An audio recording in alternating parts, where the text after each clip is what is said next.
दोस्तों, Titanic ship अपने समय का सबसे बड़ा जहाज था। इस शिप का पूरा नाम रॉयल मैन शिप यानी कि आरएमएस टाइटैनिक था। इस शिप को इस तरह डिजाइन किया गया था कि इसमें 2400 लोग यात्रा कर सकते थे। इस शिप को बनाने का जिम्मा व्हाइट स्टार लाइन कंपनी को दिया गया था, जो कि एक ब्रिटिश शिपिंग कंपनी था, और इसमें लगभग 2400 वर्कर्स ने मिलकर तैयार किया गया था।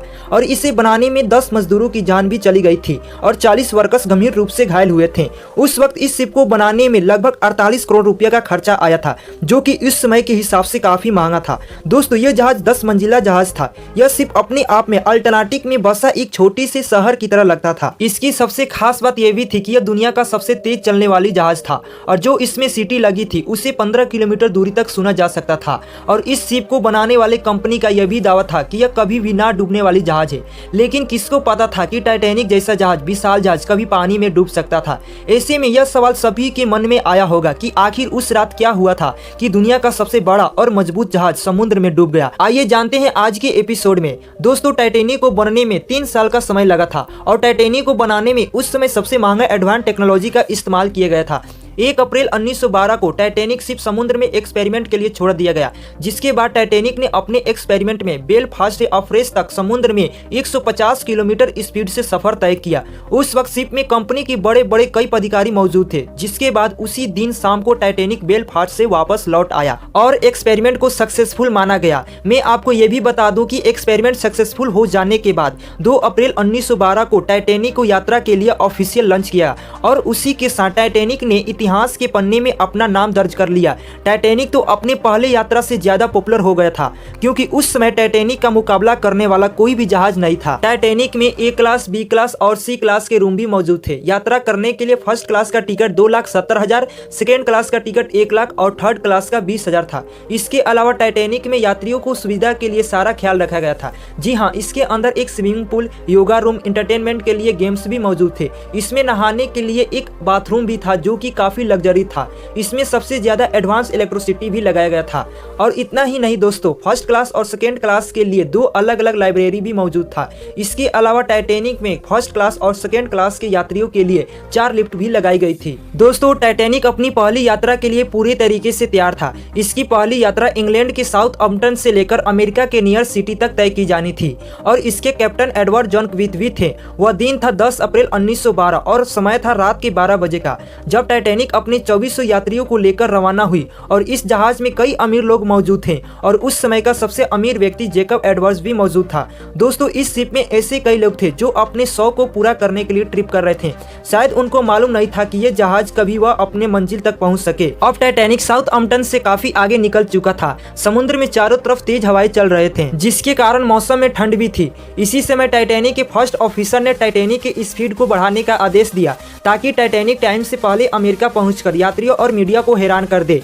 टाइटैनिक शाम की रोशनी में आगे बढ़ रहा था। इस जहाज को सफर में निकले हुए लगभग 3 दिन हो चुके थे, और टाइटैनिक में अभी तक एक दुर्घटना भी हो चुकी थी। दरअसल टाइटैनिक के निचले हिस्से में पिछले 3 दिनों से आग लगी थी, जो कि टाइटैनिक में मौजूद सभी यात्रियों के लिए खतरा बन सकती थी। मैं आपको बता दूं कि टाइटैनिक में यह आग जहाज के रवाना होते ही लग चुकी थी, और यह बात सभी अधिकारियों को भी पता लग चुकी थी। लेकिन इसके बावजूद भी यात्रियों को इसकी भनक तक नहीं लगी, क्योंकि अगर किसी को मालूम पड़ जाता तो यह यात्रा रद्द करना पड़ता, और वहीं टाइटैनिक के सारे टिकट पहले ही बिक चुके थे।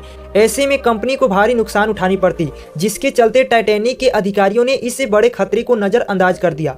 अब बात करते हैं टाइटैनिक के 5वें दिन का। टाइटैनिक अटलांटिक महासागर में तेजी से बढ़ रहा था। दिन था रविवार 14 अप्रैल का। समुद्र में काफी शांति था, पर आसमान में चांद भी नहीं मौजूद था। चांद न होने के कारण आसमान में घना अंधेरा छाया हुआ था, और शिप के कैप्टन को सामने का कुछ भी नहीं दिख रहा था। वैसे मैं आपको ये भी बता दूं कि टाइटैनिक को आइस बर्फ से टकराने से पहले ही शिप के कैप्टन को 6 चेतावनियां भी पहले आ चुकी थी कि रास्ते में कई बड़े बर्फ के टुकड़े मौजूद थे, जिसके चलते शिप कभी भी टकरा सकती है। मगर कैप्टन को यह मालूम नहीं था कि टाइटैनिक आइस बर्फ से टकरा जाएगा। जी हाँ, उस रात को कुछ ऐसा ही हुआ था कि कैप्टन को घना अंधेरे होने की वजह से सामने का आइस बर्फ दिखाई नहीं दिया, और कुछ ही देर के बाद रात के करीब 11:40 पर जहाज के 6ठे ऑफिसर के पास कॉल आया, जिसमें ऑफिसर को यह बताया गया कि रास्ते में में एक बड़ा सा आइस बर्फ है जिससे बचकर रहना होगा। उसके बाद ऑफिसर ने तुरंत ही इस बात की जानकारी कैप्टन तक पहुंचाई, मगर वह लेट हो चुका था क्योंकि टाइटैनिक को आइस बर्फ से टकराने में मात्र 35 सेकंड ही बचे थे। आपको बता दें कि जानकारी मिलते ही टाइटैनिक की पूरी टीम एक्शन में आ गई। उसके बाद सीनियर ऑफिसर ने जहाज को बाएं तरफ मोड़ने और इंजन को बंद करने का आदेश दिया। साथ ही जहाज के ऑपरेटर को जहाज को पीछे लेने का ऑर्डर दिया, मगर जहाज की रफ्तार इतनी तेज थी कि उसे पीछे की ओर लेना और उससे मोड़ना नामुमकिन था। अब कुछ ही सेकेंड के बाद टाइटैनिक आइस बर्फ से टकरा गया। आपको बता दें कि टकराने के बाद शिप का वह हिस्सा आइस बर्फ से टकराया था जिसमें पहले से ही आग लग चुका था, और आग लगने की वजह से सारा मेटल कमजोर हो गया था, जिसका नतीजा यह निकला कि टाइटैनिक के निचले हिस्से में छेद होना शुरू हो गया और शिप के निचले हिस्से में पानी धीरे धीरे करके भरना शुरू हो गया। उस समय टाइटैनिक में मौजूद सभी यात्री लगभग सो रहे थे, मगर इस दुर्घटना के बाद ऑफिसर ने सभी यात्रियों को जगाया और लाइफ बोट पर जाने को कहा। दोस्तों, वैसे में हर जहाज में यात्रियों की सुरक्षा के लिए 40 लाइफ बोट का होना जरूरी होता है, मगर हैरान की बात यह थी कि टाइटैनिक में सिर्फ 20 लाइफ बोट ही मौजूद थे, क्योंकि टाइटैनिक को कभी ना डूबने वाला जहाज माना गया था। दोस्तों, ऐसे में अनकंट्रोल के सिचुएशन को देखते हुए टाइटैनिक ने कई सारा रॉकेट आसमान में छोड़ रहा था ताकि इस मैसेज को देखकर कोई दूसरा जहाज हेल्प के लिए आ जाए, लेकिन कोई भी दूसरा जहाज हेल्प के लिए नहीं आया और देखते ही देखते टाइटैनिक शिप समुद्र में डूब गया, जिसमें 1500 लोगों ने अपनी जान गंवा दी। तो दोस्तों, हमारा ये वीडियो कैसा लगा हमें नीचे कमेंट बॉक्स में आकर जरूर बताएं, और इसी तरह हमारे साथ वीडियो को लाइक और शेयर करते रहें, और इस YouTube चैनल को सब्सक्राइब करना बिल्कुल ना भूलें।